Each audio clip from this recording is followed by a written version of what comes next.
We need to get to the bottom of this. We need to know if this was right or this was wrong. That is it. Nothing more, nothing less. Drea Humphrey here with Rebel News. I'm at the Conservative Party of BC's 2025 AGM, and I've done many reports on it for you. But today I'm bringing you an update from within it on the latest of voter irregularity allegations coming from the most tightly won race for the NDP, which was the Surrey-Guildford riding. You're not going to believe what the Green Party candidate for that riding is now saying that further backs the claims in many ways of the Conservative Party when they say, hey, this riding needs to be recalled. And so they turned away the candidate from being able to go in and talk to those residents.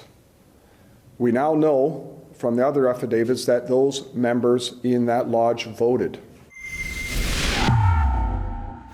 If you haven't been following my coverage on these voter irregularities, make sure you check out bcelectionintegrity.com. You can also take action there in just a click, demanding that a proper review goes into this whole election that many people are skeptical about its results, especially when it comes to Surrey-Guildford's riding. You're seeing on the screen right now Mr. Hanvir Ranhawa celebrating his win on election night, only to be told after a recount, guess what, you actually lost by 22 votes to the NDP's now MLA Gary Bagg. Well, flash forward a few months later, and Mr. Ranhawa and his team claim to have discovered voter irregularities in that riding, most concerningly ones pertaining to Argyle Lodge, which I've reported on multiple times, again at bcelectionintegrity.com.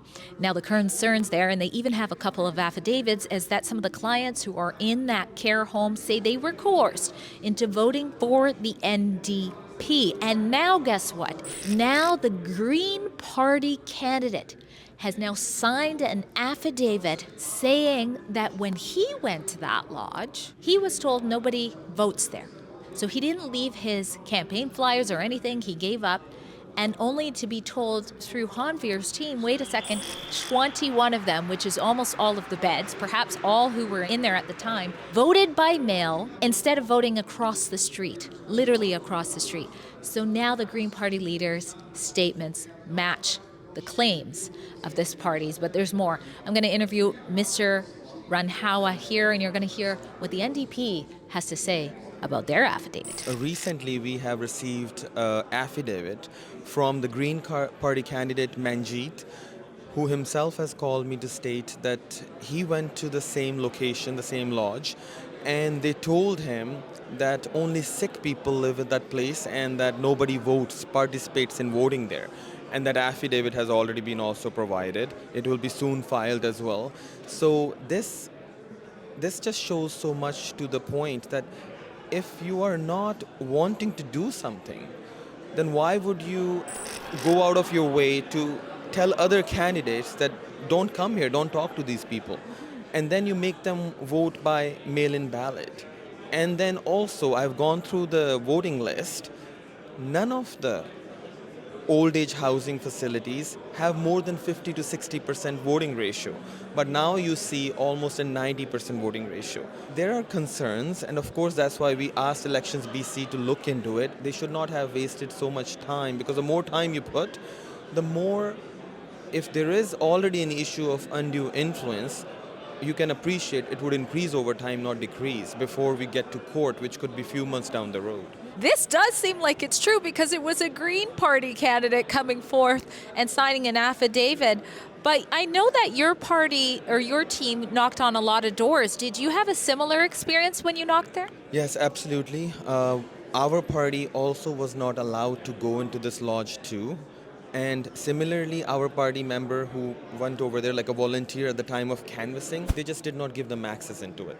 Well, we are watching this so closely at our special website called bcelectionintegrity.com. There's a bit of a battle of affidavits now. You have multiple affidavits to argue your case if it gets heard before the courts, but now the NDP has their own affidavit. It's actually the son who's giving the affidavit for the father. It's absolutely not correct. because the father has given us the affidavit, but he has given numerous statements to the police, and we are getting them out. My lawyer has already written to the police. After having difficulties to have his safety concerns been addressed, he asked the volunteer that could he go to a safer place. And then, too, and it is on the record, he called the police, he waited for the police to come, who said that they will help him move. And he was sitting on the stairs of this lodge, and this is shameful for for people who were around him at that time, because they did not do anything about it. He was literally on the stairs, front stairs of the lodge, in a minus temperature.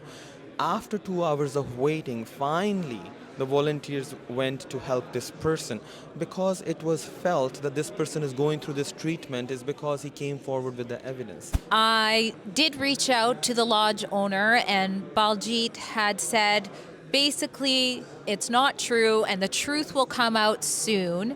Now I see that it's been reported that she's claiming, hey, I voted for you. I actually voted for the Conservatives, and I'm so sad that this is happening. What's your response to that? So I think this is absurd, because this is just a way of saying that, oh, why are you troubling me because I voted for you? I'm sorry. If you voted for conservatives, and the conservatives right now, or I myself, I'm actually fighting to bring forward any anomalies. That's it. That is the bigger goal, that the integrity should be upheld of election process. It's not a joke. And if you voted for a party and you can see that a candidate of that party is trying his best to just bring forward the irregularities, it's okay. If there's nothing wrongdoing, you should come forward, you should allow access to these individuals, and this could have been actually been dealt with much faster, smoother, than to make these absurd statements. I voted for you. I'm sorry. Thank you. I really appreciate it. You voted for the cause. Okay, I stood for the cause too, because I believe in conservative values, right? But to make this statement just so that you have this affidavit of showing that I voted for you, but then you did this to me, this is all theatrics for the public. It was not for the court purposes. It is upsetting that an NDP lawyer would actually entertain this, but in any event, person can say whatever they want to say in an affidavit. I get it, but at least at the end of the day, this was not just for the court process. When I read all that, it's more like, oh, listen, this is not looking good for the perception in front of people. Let's make let's present it in a way so that it becomes more of a people perception affidavits than actually for the court. I am the person from first day asking Election BC that let's go inquire into this complaint. And my complaint was approximately 13 days before filing in court. And I was against a deadline. And they're already using a 30 days versus 90 days deadline tactics. So they would have used this tactic too if I would have waited over the 90 days. So my point is very simple. Let's not get into the tactics of 30 or 90 days. Point is very simple.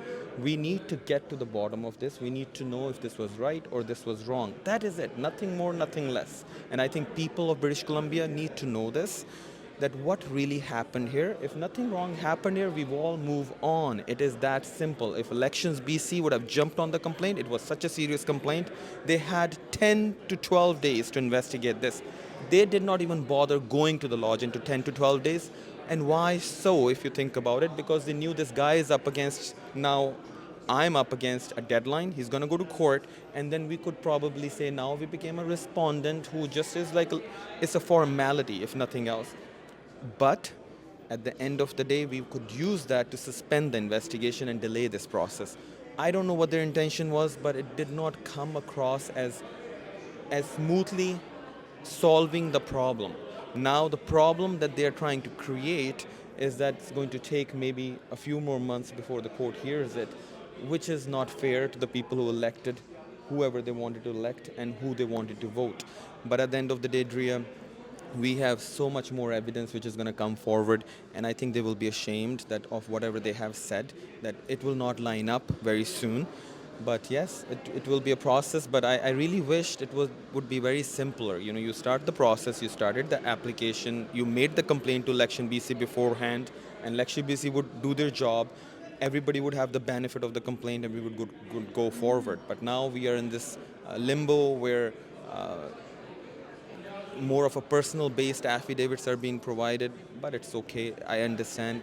I respect the process. But yes, I'm very hopeful we'll get through this.